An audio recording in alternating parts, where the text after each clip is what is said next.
नमस्कार, हमारा मध्य प्रदेश में आपका बहुत बहुत स्वागत है। मैं हूं प्रियंका। सबसे पहले नजर डालेंगे आज की सुर्खियों पर। मध्य प्रदेश में आज से शुरू होगी अनलॉक की प्रक्रिया। क्या खुलेगा और क्या बंद रहेगा, इसको लेकर जारी की गई गाइडलाइंस। नाइट और वीकेंड कर्फ्यू अभी बना रहेगा। सीएम शिवराज सिंह चौहान की अध्यक्षता में कैबिनेट मीटिंग। बिजली कंपनियों को मिलेगी सब्सिडी। कंज्यूमर को सस्ती बिजली के लिए 14,500 करोड़ रुपए का अनुदान। दिल्ली दौरे पर मुख्यमंत्री शिवराज सिंह चौहान प्रधानमंत्री नरेंद्र मोदी से कर रहे हैं मुलाकात। कोरोना को लेकर अब तक किए गए प्रयासों और वैक्सीनेशन की वर्तमान स्थिति की देंगे जानकारी। सीएम शिवराज सिंह ने वर्चुअली रीवा में नवनिर्मित फ्लाईओवर ब्रिज को किया लोकार्पण। 43 करोड़ 50 लाख रुपए की लागत से बना ब्रिज।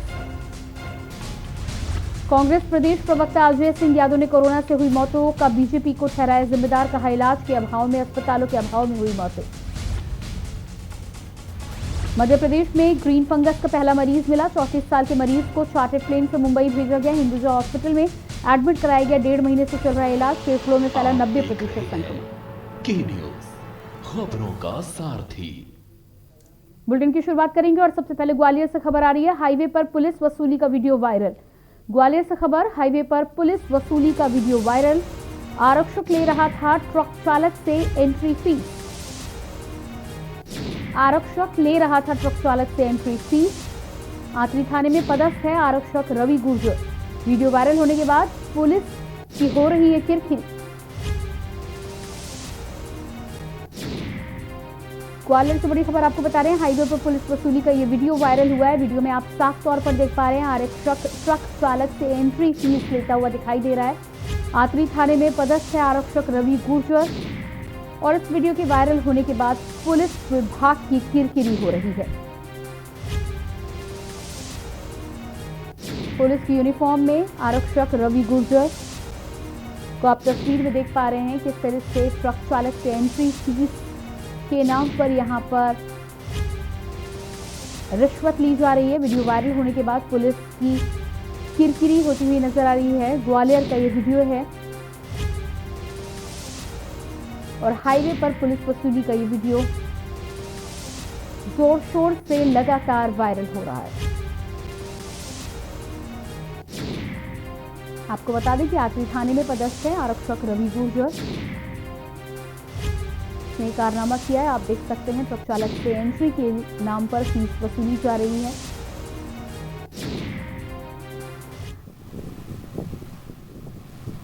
और ये वीडियो आपको गौर से एक बार दिखाते हैं। पुलिस की यूनिफॉर्म में ट्रक चालक से रिश्वत लेता पुलिसकर्मी। इस वीडियो के वायरल होने के बाद जहां पुलिस विभाग की लापरवाही सामने आई है तो वहीं पुलिस विभाग की किरकिरी भी हो रही है।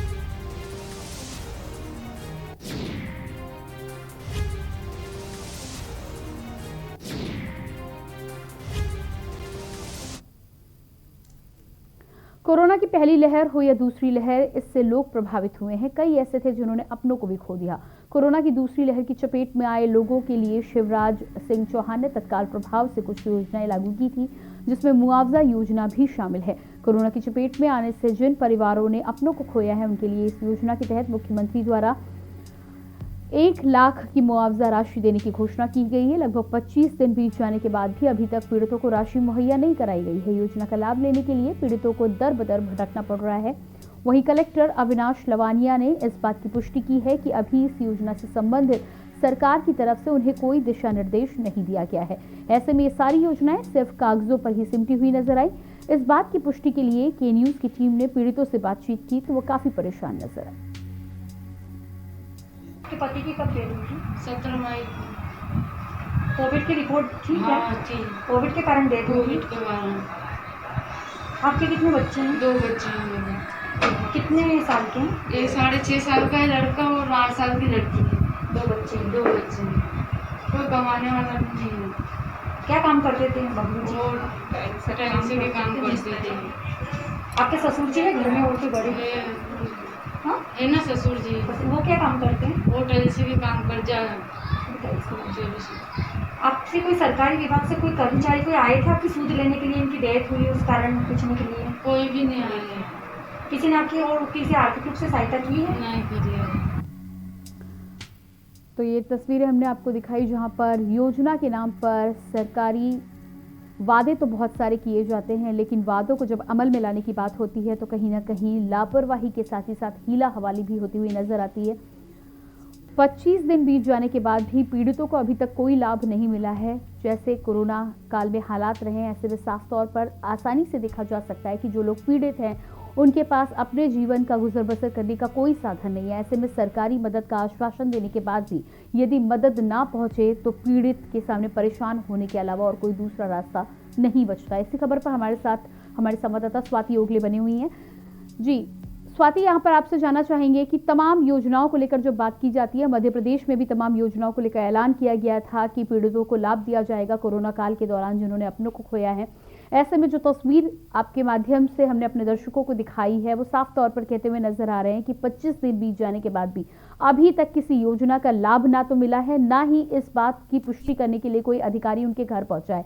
किस तरह का आसपास का रवैया है? क्या कहीं भी आधिकारिक टीम को सरकार की ओर से कोई दिशा निर्देश प्राप्त हुए हैं? क्योंकि लंबा समय बीत चुका है। ऐसे में यदि अभी मदद नहीं की जाएगी तो बहुत देर हो जाएगी उन तमाम परिवारों के लिए जिनके पास कोई साधन नहीं बचा है। जी, मैं आपको बता दूं कि 25 दिन से ज्यादा हो गए हैं इन योजनाओं को लागू किए हुए, और ये विशेष अनुग्रह योजनाओं के अंतर्गत आने वाली 3 ऐसी योजनाएं थी जिसमें मृतक जो कोरोना की दूसरी लहर में जो कोविड से जो मृतक थे उनके परिवारों को 1 लाख रुपए की मुआवजा राशि दी जाने वाली थी। साथ ही अनुकंपा नियुक्ति योजना भी आई थी जो कि सरकारी कर्मचारी की अगर इस कोरोना के दौरान अगर कोविड से मृत्यु हो जाती है तो उनके परिवारों को उसके परिवार को 5 लाख की मुआवजा राशि उसको दी जाने वाली थी। साथ ही एक बाल कल्याण योजना भी आई थी। लेकिन मैं आपको बता दूं कि जिस तरीके से ये सारी चीजें जब सामने आ रही है, जब हमने इन सारी इस योजनाओं का सच जानने के लिए जब हम लोग बाहर निकले तो ये जाना कि कई लोग ऐसे हैं कि जिनको इन योजनाओं के बारे में कोई जानकारी भी नहीं है। और वही अगर बात करें, अगर इनके जो जितने कोई अधिकारी है इससे संबंधित उन अधिकारियों से जब जाके बात करी, कलेक्टर से जाके बात की, तो कलेक्टर ने यही कहा, अविनाश लवानिया जी ने ये कहा कि ये जो योजनाएं आई थी इसके लिए अभी सरकार की तरफ से हमें कोई दिशा निर्देश नहीं दिए हैं। तो जब तक दिशा निर्देश नहीं मिलेंगे हम इस योजना का लाभ लोगों तक नहीं पहुंचा पाएंगे। अब ऐसी स्थिति में आपको ये भी बता दूं कि ये जो जितनी योजनाएं आई थी उसमें से जो 2 योजनाएं थी, एक अनुकंपा नियुक्ति योजना और एक मुआवजा योजना, तो ये योजना जो थी एक समय इनके लिए एक निर्धारित किया गया था। उसका मैं आपको बता दूं कि अनुकंपा नियुक्ति योजना जो थी 1 मार्च 2021 से 30 जून 2021 तक ही लागू है। वही मुआवजा योजना जो है वो 30 मार्च से लेकर 31 जुलाई 2021 तक ही लागू रहेगी। अब ऐसी स्थिति में अगर सरकार की तरफ से कोई दिशा निर्देश नहीं मिल पाएंगे तो इस योजनाओं का लाभ किसे मिलेगा? लोगों तक ये लाभ पहुंच ही नहीं पाएगा। लोग ऐसे ही भटकते रहेंगे, परेशान होते रहेंगे। साथ ही जब इसकी अंतिम तिथि जब निकल जाएगी तो सरकार फिर अपने हाथ खड़े कर लेगी कि अब आपका जो है जो योजना जो लागू थी उसकी जो एक अंतिम तिथि थी वो निकल गई है। तो ऐसे में क्या ये सारे जो योजनाएं क्या सिर्फ कागजों में ही सिमटी रह जाएगी? ये एक बहुत बड़ा सवाल इस वक्त खड़ा हो रहा है। जी बिल्कुल स्वाति, जिस तरह की आपने जानकारी दी है कि जिन योजनाओं का आपने यहाँ पर नाम बताया वो योजनाएं यदि जून और जुलाई में खत्म हो जाएंगी तो यकीनन उन योजनाओं को लेकर सरकार एक बार फिर से लोगों के सामने बड़े बड़े दावे तो हो जाएंगे, लोक लुभावने दावे यहाँ पर जनता के सामने पेश कर दिए जाते हैं, लेकिन जमीनी धरातल पर अमल में लाने के लिए तमाम परेशानियों के साथ ही तमाम दावपेच भी खेले जाते हैं कि कहीं ना कहीं वो जो लाभ है सरकारी खजाने से वो पैसा ना निकले और दूसरी तरफ सरकार का कामकाज भी हो जाए। क्या अधिकारियों से इस बारे में आपने बातचीत करने की कोशिश की है कि दिशा निर्देश सरकार की तरफ से नहीं आए हैं? उसके अलावा क्या उन तमाम पीड़ितों को जिनको मुआवजे को लेकर बात की जा रही है उसके लिए तो अभी समय बचा हुआ है, ऐसे में क्या उनकी लिस्ट बनाने को लेकर कोई भी कार्रवाई शुरू करने को लेकर उन्हें कोई दिशा निर्देश अभी तक मिले हैं या नहीं मिले हैं? जी, मैं आपको बताऊं कि मैंने नगर निगम के ऑफिस में जाके इस बारे में छानबीन की थी, लेकिन वहाँ के जो बाबू है तो बाबू से लेके अन्य अधिकारी तक यही बात कहने के लिए आई कि मैडम आप तो जाइए, आप कलेक्टर जी से पूछिए, आप कमिश्नर जी से पूछिए। अब ऐसी स्थिति में अगर आप कमिश्नर के पास जाते हो आप पूरी तरीके से कि यहाँ से हमें कुछ ना कुछ एक अच्छा कुछ सुनने के लिए मिल जाएगा। वहां जाने के बाद अगर आप कलेक्टर कह देते हैं कि हमें सरकार की तरफ से कोई दिशा निर्देश प्राप्त ही नहीं हुआ है, चाहे वो भोपाल की बात कर लीजिए, चाहे वो इंदौर की बात कर लीजिए, चाहे फिर आप नीमच की बात कर ले या फिर रतलाम की बात कर ले, सिर्फ विशेष अनुग्रह योजनाओं की बात यहाँ पर नहीं हो रही, वो हर एक योजना की यहाँ पर बात हो रही है, जो कि इस वक्त तत्काल स्थिति में तत्काल प्रभाव से लागू करने के लिए ये योजनाओं के लिए डिसीजन लिया गया था। जब इतना सारा पीरियड जब निकल गया, लोग भी परेशान होते जा रहे हैं। हम लोग अपनी तरफ से पूरी कोशिश जरूर कर रहे हैं कि लोगों तक इन सारी चीजों को पहुंचाया जाए, उन तक प्रचार प्रसार किया जाए इन सारी चीजों का। लेकिन सरकार का भी तो कोई एक फर्ज बनता है कि अगर आपने कोई योजनाएं अगर लाई है, तो आप उन लोगों तक इन सारी चीजों का प्रचार प्रसार पूरे अच्छे तरीके से करिए, तभी तो जनता को उस चीजों का लाभ मिल पाएगा, वरना जनता तो इन सारी चीजों से वंचित रह जाएगी। जी बिल्कुल स्वाति, इसके अलावा बात कर लेते हैं पीड़ितों का जिस तरह से आपने घर जाकर लोगों से बातचीत की है, आपसे ये भी जानना चाहेंगे कि और कितने पीड़ितों से बात की है, और खास तौर पर जब इन योजनाओं का लाभ नहीं मिल पा रहा, घर में कमाने वाला व्यक्ति अब उनके बीच में मौजूद नहीं है, तो किस तरह की दिक्कतों का लोगों को सामना करना पड़ रहा है? देखिए, सबसे बड़ी तो स्थिति खराब ये चल रही है इस वक्त में कि जो किराए से रहते थे लोग, ऐसी स्थिति में अगर उनके घर का मुखिया, मैंने एक लेडीज से जिनसे बात की थी, मीना थापा जी से, तो मीना थापा जी का ये कहना था कि हम ऑलरेडी एक जगह पर किराए से रहते थे, उनके परिवार में उनके जो पति है उनका देहांत इस कोरोना की दूसरी लहर में कोरोना की वजह से हो गया। ऐसी स्थिति में जो मकान मालिक जो है वहाँ के, वो उनको इस तरीके से परेशान कर रहे हैं, साथ ही जो किराया उन्होंने नहीं दिया, जो बकाया है वो तो मांग ही रहे हैं, साथ में उनसे दो साल का एडवांस पहले से जमा करने के लिए कह रहे हैं। और अगर ऐसी स्थिति में अगर आप उसे जमा नहीं करते हो तो आप यहाँ से चले जाइए। ऐसी स्थिति में उस औरत को अपनी 2 बेटियों के साथ में वहां से निकल जाना पड़ा। एक दूसरे परिवार में उनकी दूर के रिश्तेदारों के यहाँ पर वो इस समय में एक आश्रित की तरह रह रही है, उनका सामान कहीं और है, बच्चे कहीं और है, और वो लेडीज खुद कहीं और है। ऐसी स्थितियों का सामना करना पड़ रहा है। सिर्फ एक ही परिवार ऐसा नहीं, इंदौर के 3 परिवारों का भी ऐसे ही मामला सामने आया है। 3 परिवारों में से एक परिवार ऐसा था जिनके भी बच्चे बिल्कुल छोटे छोटे हैं, घर में कमाने वाला कोई नहीं है। कई ऐसी लेडीजें आज भी है यहाँ पर जो अनपढ़ है, जो पढ़ी लिखी नहीं है। ऐसी स्थिति में उनके लिए कोई किसी तरीके का सहारा अभी मौजूद नहीं है। ऐसे न जाने और कितने परिवार होंगे। अगर केनिस की टीम गई है, 3 परिवार, 4 परिवार, 5 परिवार, 10 परिवार कर सकती है, लेकिन कई ऐसे परिवार होंगे जिनको इन सारी योजनाओं का अभी तक लाभ नहीं मिल पाया है। जी बिल्कुल ठीक कहना है आपका। तो जिस तरह की परेशानियां आपने बताई हैं, ये परेशानियां वाकई चिंताजनक है, और उन परिवारों के लिए, खास तौर से उन परिजनों के लिए जिनके घर में अब उनका मुखिया नहीं बचा है, उनके लिए जीवन गुजर करना एक बड़ी चुनौती हो चुकी है। ऐसे में जो जरा सी राहत सरकार ने करने का ऐलान किया था, वो भी यदि समय पर मुहैया नहीं हो पाएगी तो आगे का जीवन किस तरह से उनका चलेगा, आगे की राह किस तरह से बनेगी, ये उनके लिए एक बड़ी चुनौती बनके खड़ी हुई है। आपसे ये भी जानना चाहेंगे कि 1 लाख की मुआवजा राशि की घोषणा तो सरकार ने कर दी है, उसको लेकर हालांकि अभी तक कोई दिशा निर्देश जारी नहीं करेंगे, लेकिन जिस तरह की जानकारी यहाँ पर मिल रही है कि इन तमाम परिवारों की यदि मुखिया नहीं है, तो इनको लेकर आगे क्या आपने इनसे बातचीत करने की कोशिश की है कि आगे अब इनकी ज़िंदगी में इनका गुजर बसर क्या होगा?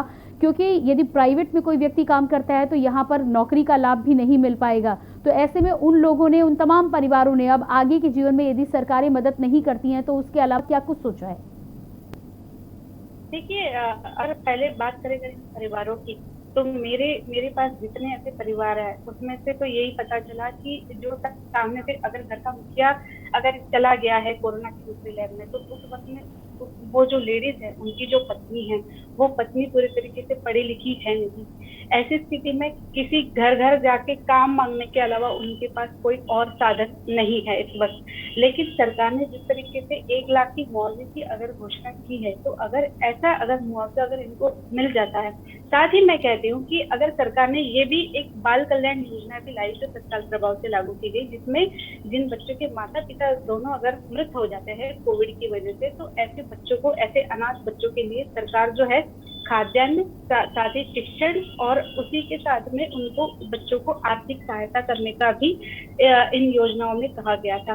तो क्या ऐसी स्थिति में जब अगर परिवार का मुखिया अगर नहीं है, और ऐसी स्थिति में अगर वो घर की लेडीज भी अगर वो पूरी तरीके से पढ़ी लिखी नहीं है, वो उसमें ये क्षमता नहीं है कि किसी प्राइवेट जॉब या फिर किसी तरीके का जॉब वो कर सके, बाहर कहीं ना कहीं घर घर में जाके अगर काम मांगना उसे पड़ रहा है, तो ऐसी स्थिति में क्या सरकार ने ऐसे बच्चों के लिए भी ये डिसीजन नहीं लेना चाहिए? कि ऐसे बच्चों को भी आप शिक्षण उनका फ्री करवा दीजिए, आप उनको खाद्यान्न आप उनको दे दीजिए, साथ ही आप उनकी एक शैक्षणिक सहायता आप कर दीजिए। ये सारी चीजें करनी चाहिए। वो लेडीजें कहाँ जाएंगी? घर घर अगर काम भी करती है तो कितना कमा पाएंगी? ऐसे में वो उनके घर का ना किसी तरीके से वो गुजारा कर पाएंगी, ना बच्चों को संभाल पाएंगी, ना कुछ कर पाएंगी। तो ऐसी स्थिति में सरकार ने सिर्फ और सिर्फ अनाथ बच्चों के लिए नहीं, जबकि अगर घर का मुखिया नहीं है तो ऐसी स्थिति में भी सरकार ने ये डिसीजन लेना जरूर बनता है कि ऐसे बच्चों को भी वो सहायता करेगी। जी, इसके अलावा स्वाति, जब इन तमाम परिवारों से आपकी मुलाकात हुई है, अधिकारी से हालांकि आपने बात की है, उन्होंने साफ तौर पर पल्ला झाड़ा है कि कोई दिशा निर्देश नहीं दिए गए हैं, लेकिन क्या परिवारों के माध्यम से आपने उन्हें जानकारी देने का प्रयास किया या उनकी इस तरह की कुछ मंशा है कि अपनी लिखित शिकायत वो आला अधिकारियों तक या बड़े अधिकारियों तक पहुंचाए ताकि उस पर उनकी शिकायत के आधार पर कुछ संज्ञान लिया जा सके और इस कार्रवाई को शीघ्र अतिशीघ्र पूर्ण करने के लिए शुरुआत की जा सके? जी, मैंने इन सारे परिवारों से पूछा। साथ ही मेरे जो सहयोगी है संगीता सिंह जो कि इंदौर से है, उन्होंने भी जाकर परिवारों से बातचीत की। तो उसके दौरान हमने ये पाया कि ये जो जितनी कोई योजना है इनके बारे में लोगों को तो पता ही नहीं था, और जैसे अब हमारे थ्रू अगर उनको पता चला है तो वो चाहते हैं कि वाकई इस योजनाओं का लाभ उनको मिले, क्योंकि बहुत जरूरी है उनके लिए। ये योजना एक उनके लिए एक चिंता का सहारा जरूर बन सकती है, और हम अपनी तरफ से पूरी कोशिश करेंगे कि ये योजनाओं को लोगों तक पहुंचाने का। साथ ही मैं आपको बता दूं कि अगर ये योजनाएं अगर उन लोगों को योजनाओं का लाभ अगर इन लोगों को मिल जाता है तो सरकार ने जिस तरीके से इन सारी चीजों के लिए जिस तरीके से वादा किया है वो सारी चीजें भी सही साबित हो जाएंगी। साथ ही एक अच्छा देखिए, ये वक्त इस वक्त सही क्या गलत क्या ये जानने के लिए नहीं, ये वक्त इस वक्त ये है कि आप किसी एक परिवार के लिए अगर के न्यूज के माध्यम से अगर किसी एक परिवार की सहायता भी इस वक्त में कर देती हो तो मैं समझूंगी ये मेरे लिए बहुत बड़ी बात है। और रही बात इन सारी शिक्षा सहायता की या फिर किसी तरीके की आर्थिक या खाद्य सहायता की, तो ऐसे वक्त में कोरोना के वक्त में जरूरी है लोगों के लिए ये लोगों तक पहुंचे ये सहायता। जी बिल्कुल स्वाति, इस जानकारी के लिए आपका बहुत बहुत शुक्रिया और लगातार अपने दर्शकों को जानकारी दे रहे हैं कि तमाम योजनाओं के ऐलान के बाद में 25 दिन बीत जाने के बाद भी मध्य प्रदेश में लोगों को इन योजनाओं का ना तो अभी तक लाभ मिला है और साथ ही साथ अधिकारी ये कहते हुए नजर आ रहे हैं कि सरकार की तरफ से इन योजनाओं को आगे बढ़ाने के लिए उन तक अभी तक कोई दिशा निर्देश नहीं पहुंचा है। आगे बढ़ेंगे और तमाम खबरों के लिए हम बातचीत करेंगे, लेकिन उससे पहले रुकेंगे एक छोटे से ब्रेक के लिए।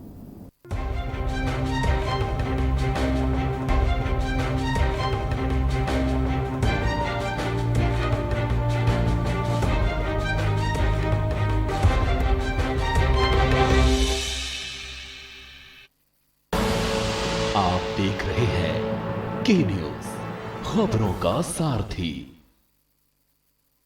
जुबान के लिए उड़ चला गैरों की ज़मीं पर, खुशबू अपने पन की ढूंढता और दूर कितना भी जा इस जुबान से दूर ना जा पाओगे। विमल, बोलो जुबान केसरी। आप देख रहे हैं के न्यूज, खबरों का सारथी।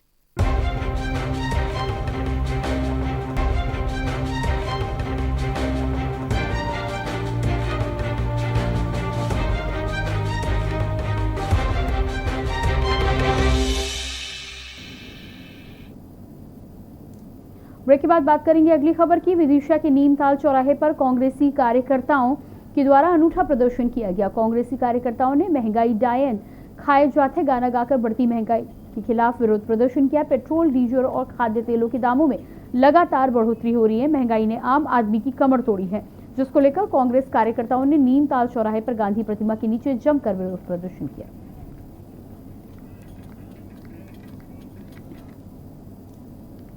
और इसके बाद बात करेंगे विदिशा की। विदिशा जिले के सिरोंज के बाजार में आए दिन जाम लगा रहता है, जिसके कारण क्रॉसिंग और पार्किंग को लेकर रोज ही विवाद की स्थिति बनती रहती है। दरअसल बाजार में संचालित दुकानों के बाहर दुकानदारों का लगातार अतिक्रमण किया जा रहा है, जिसके कारण आए दिन जाम लगा रहता है। जाम के कारण आम जनता को आने जाने में खासी दिक्कतों का सामना करना पड़ रहा है, लेकिन इसके बाद भी अतिक्रमण हटाने को लेकर प्रशासन ने अभी तक कोई कार्रवाई नहीं की।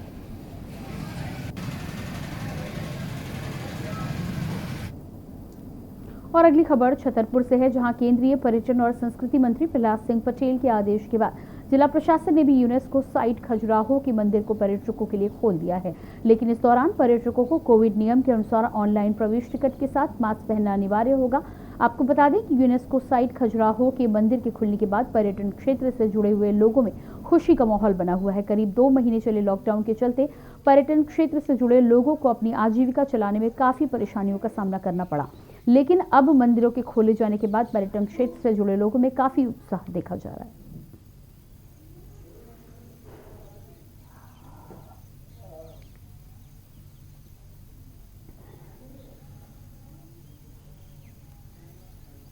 उत्साह है, सुबह आ गए हैं सूरज निकलने से पहले और मंदिरों को देखने के लिए, मंदिरों को देखने से ज़्यादा मंदिरों को फील करने के लिए आए हैं, क्योंकि खजुराहो के मंदिरों में जो बात है वो दुनिया के किसी भी मॉन्यूमेंट में नहीं मिलती। और यहाँ मैं बार बार आता रहा हूँ, मैं इसी एरिया से हूँ, लेकिन फिर भी खजुराहो एक ऐसी जगह है यह हर बार आपको आश्चर्यचकित करती है। तो हम फिर से आए हैं दोबारा अपने आप को इन मंदिरों को देखकर आश्चर्यचकित करने के लिए। होशंगाबाद जिले की सिवनी मालवा तहसील के ग्राम रामपुरा में एक अजीब मामला सामने आया है, जहां बारात आने से ठीक पहले एक दुल्हन फरार हो गई, जिसके बाद दूल्हा अपने परिजनों के साथ सिवनी मालवा थाने पहुंचा। मामला ये था कि घर में शादी की तैयारी पूरी हो चुकी थी, बारात भी आने वाली थी। बारात आने से पहले दुल्हन फरार हो गई। काफी खोजबीन के बाद दुल्हन के घर वालों ने दूल्हे सहित उसके परिजनों को इसकी सूचना फोन पर दी, जिसके बाद दूल्हा घर जाने से पहले परिजनों के सिवनी मालवा थाने पर पहुंचा और न्याय के लिए गुहार लगाने लगा। दो बहन भाई थे हम, दो बहन भाई का आंटे सांटे शादी कर रहे थे। मेरी बहन का ब्याह पहले कर दिया वो 14 तारीख को, और मेरे जो 14 तारीख को मेरी बारात जाने 14 मई को। तो फिर क्या हुआ?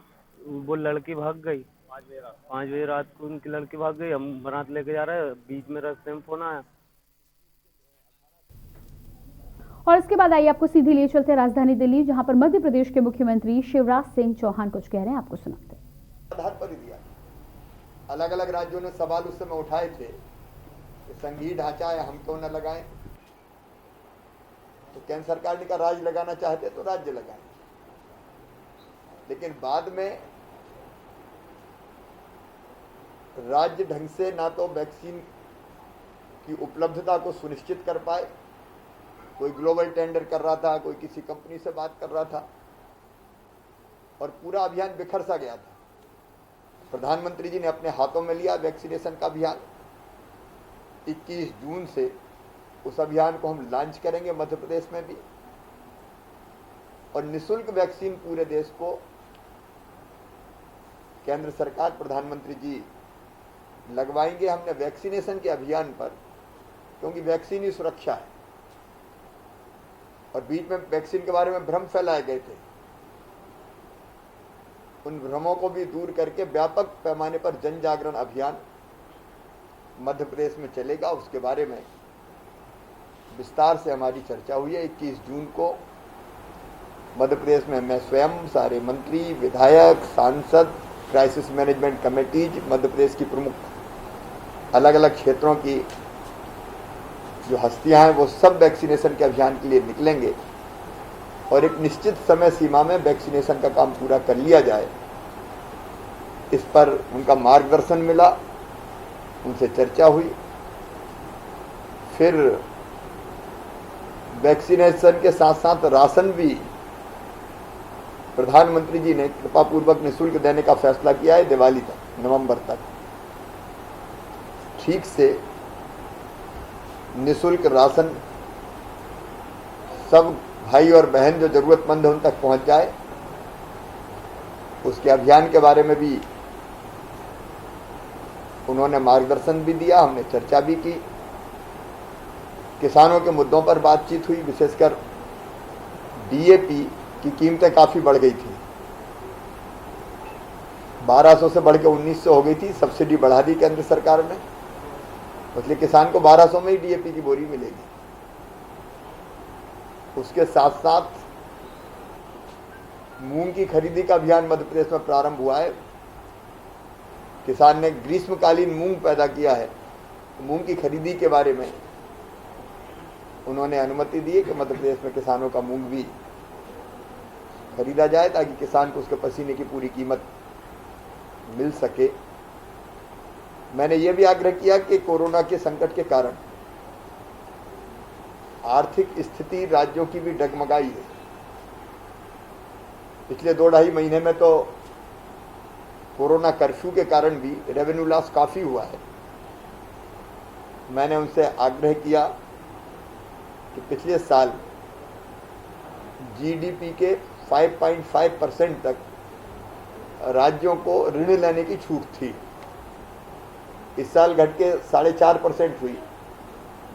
तो मैंने आग्रह किया कि अधोसंरचना के विकास के कोई काम ना रुके, इसलिए जरूरी है कि वो 5.5% जीडीपी का फिर से राज्य ले पाए ऋण। ये मैंने उनसे आग्रह किया। केंद्र उस पर गंभीरता के साथ निश्चित तौर पर विचार केंद्र सरकार करेगी। प्रधानमंत्री जी गंभीरता से उस पर विचार करेंगे। प्रधानमंत्री जी हर विचार को सुनते हैं और सुन के फिर राज्यों के या जनता के हित में फैसले करते हैं। ऐसे अनेकों किसानों के, गरीबों के मुद्दों पर और प्रदेश की स्थितियों पर चर्चा हुई। और इसी के साथ फिलहाल इस बुलेटिन में इतना ही। ताज़ा खबरों के लिए देखते रहिए के न्यूज़ इंडिया। नमस्कार।